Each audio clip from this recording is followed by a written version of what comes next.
Sa isang mental hospital, lumapit yung pasyenteng baliw sa kanyang doktor. Tapos sabi niya, Dok, baka pwede mo na akong palabasin kasi feeling ko magaling na ako. Sumagot naman yung kanyang doktor na, sige, walang problema. Basta may sa isang kondisyon. Meron akong itatanong sa'yo. Pagka nasagot mo, bigyan na kita ng release paper, sabi ng doktor. Sumagot yung baliw. Sige Dok, okay. Sabi niya, sige, sa mag-asawa, no? Anong ginagawa ng lalaki sa babae pagka nag-love making sila? Sabi ng doktor. Sumagot naman yung pasyente. Sabi niya, madali lang naman yun, Dok. Siyempre, kikis ni Mr. si Mrs. Tapos, ubarin niya yung damit.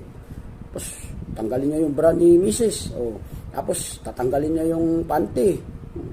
Pagkatapos, sabi ng doktor, pagkatapos ng na matanggal yung panty, ano gagawin? Kung ako, Dok, tatanggalin ko yung garter, gagawin ko tirador.